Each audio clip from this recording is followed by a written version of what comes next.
Show.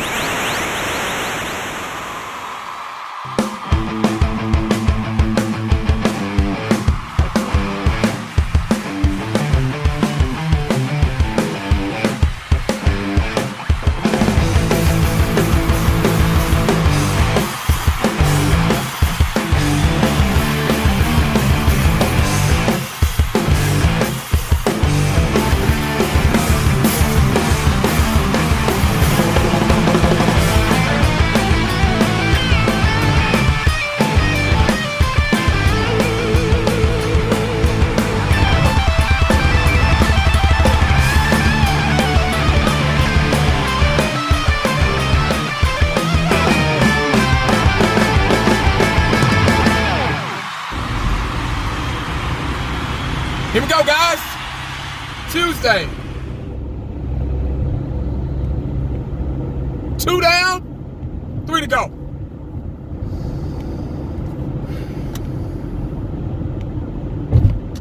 Wednesday's already here. See, I told y'all it takes no time for Wednesday to come around. Monday, Tuesday, Wednesday. You blink and it's already Wednesday. Middle of the week already here. Almost Friday. I live for Fridays. Fridays is the greatest day on earth. I'm sorry, it just is. Well,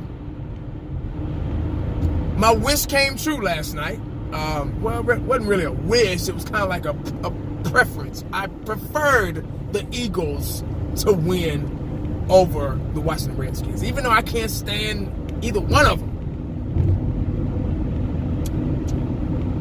When you say the team names, it gives a bad taste. It leaves a bad taste in your mouth, doesn't it? Trust me, say Eagles. And then say Redskins. Bad taste on it. Tastes nasty. Well, the Eagles pulled it off. The Washington Redskins kind of fought a little bit, but they start showing their true colors. It's just not their time yet. Don't know when it's going to be their time. Got too many injuries. Too much dysfunction going on around there. Who cares? But, guys, we got the Eagles. Y'all know we got the Eagles coming in. But anyway, what I wanted to talk about, really, was a statement that Jerry Jones said today. I know y'all probably already know about it, but I got to run my mouth about it because it's Dallas Cowboy news, it's Dallas Cowboy content, it's Dallas Cowboy football alert. Jerry Jones said that Sean Lee, if and when he comes back, which they think soon, he will be the starter. Now tell me what y'all think about that. I really would like to know how y'all feel. Like, seriously. I can't wait to read the comment section and see how y'all feel. Because this is how I feel. Y'all heard of the term, if it ain't broke, don't fix it. If it ain't broke, don't fix it. I love Sean Lee to death. I mean, he's been wonderful for us. He's been a leader for our defense for a long time. You guys all know that he's been plagued with injuries his whole career with the Dallas Cowboys. Sean Lee hadn't had a healthy season ever. His hamstrings are shot. He's just not dependable. I really think Sean Lee needs to start thinking about retirement. Just for the sake of his health. All football aside, you know. The game is different when Sean Lee is in it. He's a heat-seeking linebacker.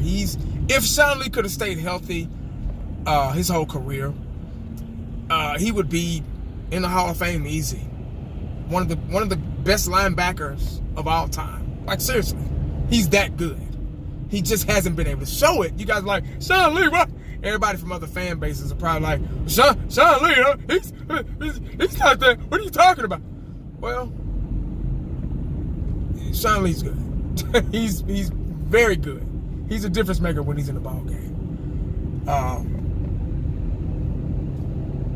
Let me go back to if it ain't broke, then don't fix it. Because our young, talented, on fire defense has adjusted on playing without him. They've gotten better. They've progressed without Sean Lee. Sean Lee has been really good. Now this is deja vu, guys. If you don't sense this, for me, this is deja vu. It's Tony Romo all over again. Jerry Jones not want to let Tony Romo go. Still kind of holding on to that Tony Romo era because they're best friends. All up in the booth with him, and damn near part of the family. This is one of those scenarios all over again. Sean Lee is a veteran. He's been with the Cowboys his whole career. He's done a lot of good things for the community on and off the field. He's been great when healthy. He's been a leader when healthy. He's been our best defensive player when healthy. Key phrase, when healthy. And Jerry's the word loyalty in the NFL is very strong. Even if it don't mix, they still got to go by loyalty. For example, like Philadelphia Eagles, I believe they should have stuck with Nick Foles at quarterback. That's just my opinion. I might get cursed out by a lot of Eagle fans. Say, what are you talking about? Carson Wentz is the greatest quarterback of all time. Oh, God. We want to have sex with him. We love him. But Nick Foles won you that Super Bowl. But anyway, that's what this reminds me of. Gotta let go. Sean Lee has to learn to let go too. This defense, like I was saying, has adjusted to playing without him and has molded into a high-powered, heat-seeking defense. Van Der Esch has really came up into play. Really came up into character. Everybody was iffy about him when we drafted him, and he's really shown us a different side. Great pick. Loving the death. The tackling Dutchman. He's been great for us. He can do it all. He can cover. He can read. He can tackle. I see a lot of arm tackles from the other guys, but him and Jalen Smith just put people on their asses like they're supposed to, like where they belong.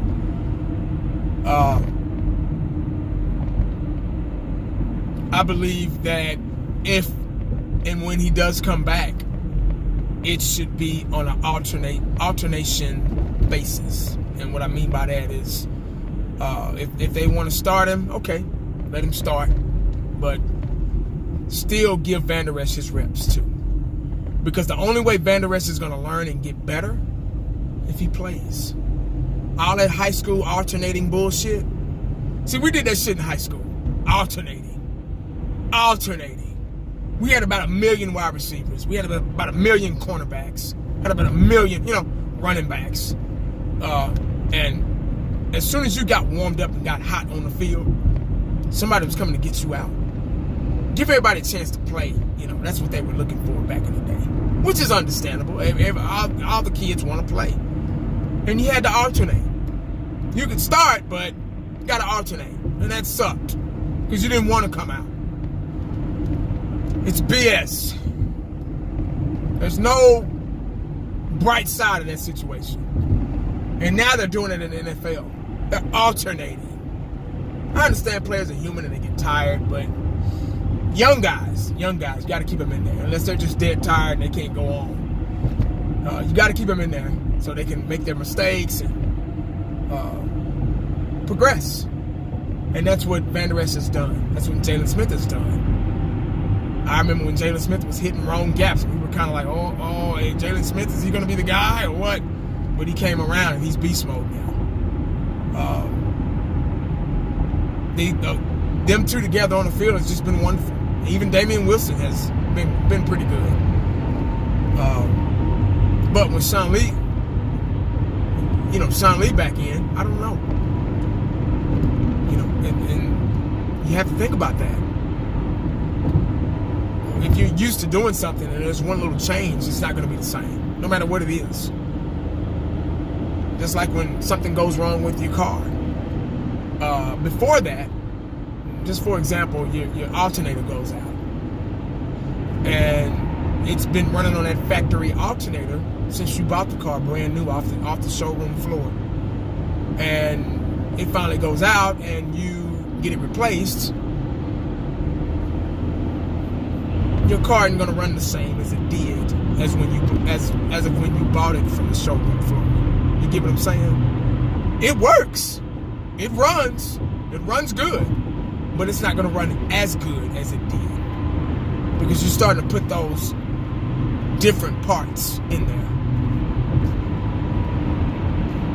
So that's all I'm saying. That's all I had to talk about, guys. I just wanted to know. I really want to know what y'all think, but there's nothing I can really do about it. If they're gonna put him in there, they're gonna put him in there. I'm not saying Sean Lee's gonna suck, but I do think it's gonna kind of mess up the flow of the defense.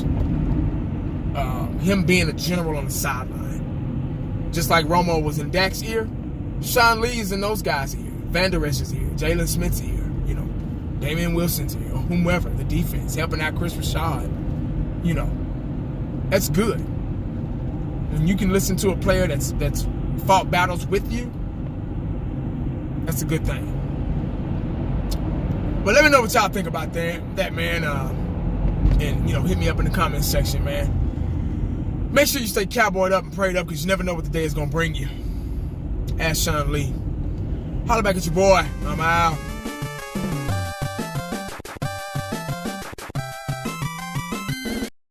And the only thing else I got to say is,